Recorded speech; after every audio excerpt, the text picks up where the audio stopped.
Naghahanap ba kayo ng kakaibang resort na mapapasyalan ngayong bakasyon? Ang resort na ito may malaking pool, water slide, cottages, at air-conditioned rooms para sa mga gustong mag-overnight. Pero kapag kinunan na ang resort ng drone shot, ito ang tatambad sa inyo. Ang resort kasi nakatindig pala sa gitna ng mga burol. At hindi lang basta-bastang burol, kundi ang sikat na Chocolate Hills sa Bohol. Ito ang Captain's Peak Garden and Resort sa bayan ng Sagbayan. Pero teka, parang may mali. Not a good idea. It destroys the beauty of nature. Di nakakatuwa. Bakit pinahintulutan yan? Ang ilan, idinaan na lang sa meme ang kanilang pagkadismaya. So, ang tanong, pwede na ba ito ngayon na sa mga natural wonders katulad ng Chocolate Hills, maaari nang magtayo ng resort? Nito lang Miyerkules, dahil na rin naging mainit sa mata ng publiko ang resort, ipinag-utos na ng otoridad na itigil ang operasyon nito. Ang pamunuan ng resort naglabas ng opisyal na pahayag. We are deeply saddened by the recent backlash and criticisms surrounding our construction activities. We are committed to address concerns and find mutually beneficial solutions. Katunayan nitong Huwebes, ang mga kawani ng Department of Environment and Natural Resources o DENR sa Bohol nagkakabit ng karatulang nagpapatunay na isinasara na nga ito sa publiko. Gayunman, ang resort manager na si Julieta nagpaliwanag. Salamat, nag-trending ang Captain's Peak Resort. Ang sakit sasabihin ka na, bakit giniba mo yung Chocolate Hills dyan sa Bohol? Wala naman kaming giniba. The provincial governor declared foreclosure. Paano na yung mga kasamahan ko nga nagtatrabaho po dito, 16 employees po. Asa namin dapat mangita og trabaho. Ang resort, pag-aari raw ng kanyang kapatid, ang kapitan ng barko na si Edgar Buton. Taong 2005 daw nung nabili nila ang 6 na hektaryang lupa kasama ang 3 burol ng Chocolate Hills. Kasama na po siya sa title. 3 hektarya sa kanilang property ang ginawa nilang resort. Acidic kasi yung lupa na galing sa Chocolate Hills po. Hindi siya maganda sa tinanim namin po. Nag-request po kami sa PAMBI yung mga proposal projects namin ipipresent sa kanila kung okay ba po. Pinuntahan po nila yung area.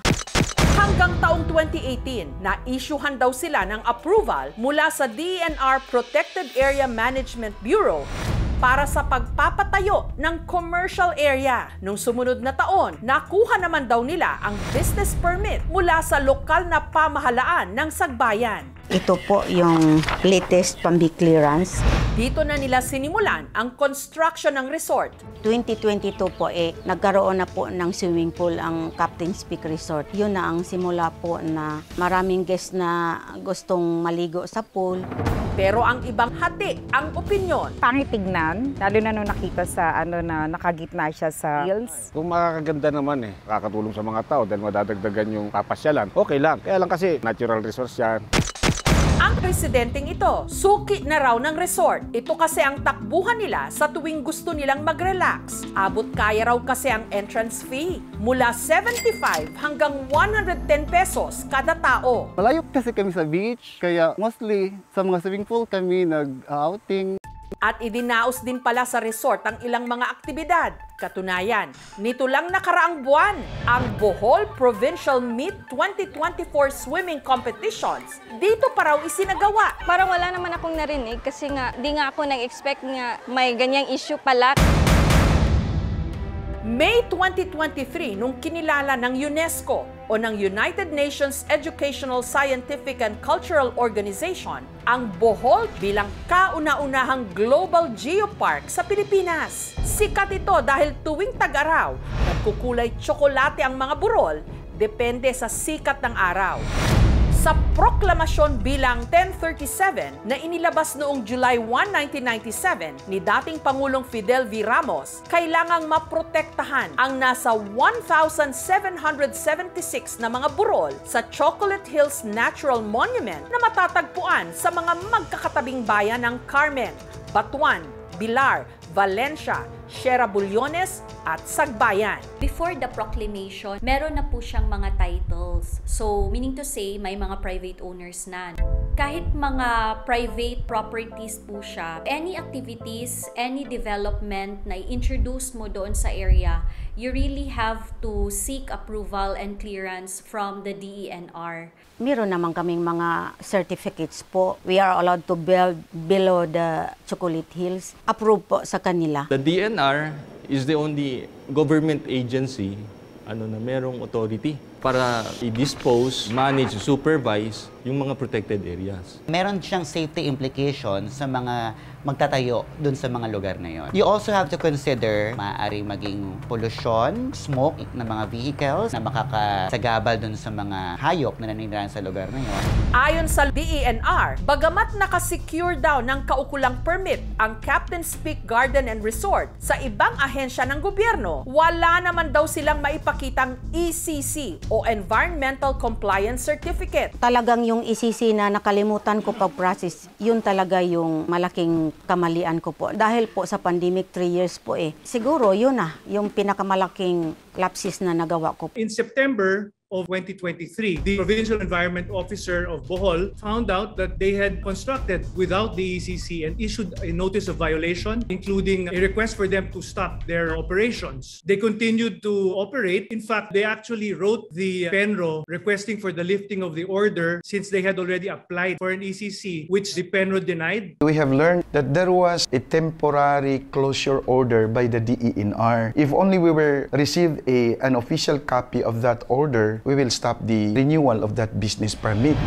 Hindi rin daw sila accredited ng Department of Tourism. We are not qualified pa po kasi yung sa DOT po, meron po silang require na 10 rooms. Sa ngayon po, yung existing rooms po namin is 3 lang po. To be fair, no, with the property owners, they should be afforded explanation from the agency na merong jurisdiction sa cases na to because they went through the process na meron namang guidance. Now, moving forward, anong mangyayari? That has to be addressed by the proper agency, which is the DNR. Should the closure be permanent, that has to undergo process. Hindi po kami talaga papayag. Ang laki na na-invest ng kapatid ko. Ipag-succeed na po yung isisi namin, makapagsimula po kami muli. We are monitoring closely to ensure that they remain closed and not open for operations. Ang DOT o ang Department of Tourism naman, matagal na raw idinulog sa provincial government ng Bohol ang pagtatayo ng mga establishmento sa lupaing sakop ng Chocolate Hills National Monument. Katunayan, hindi lang ang Captain's Peak Garden and Resort sa Sagbayan ang nagtayo na ng istruktura sa burol. Pati ang mountain resort na ito sa bayan din ng Sagbayan at ang view deck namang ito sa bayan ng Carmen kung saan sa mismong gilid ng burol gumawa pa ng hagdan. There have been efforts made in Congress in formalizing the Enforcement Bureau within the agency. We need to listen both to the cry of the earth and the cry of the poor. Before tayo magkaroon ng mga masasamang comment, pag-aralan muna natin yung buong issue sa perspective ng batas, sa perspective ng mga empleyado, sa perspective ng mga responsable sa pagbigay ng mga permits. But at the end of the day, if it is a protected area, kinakailangan nating protektahan. Sabi nga ni Forrest Gump, life is like a box of chocolates. You never know what you're gonna get. Kagaya na lang nito.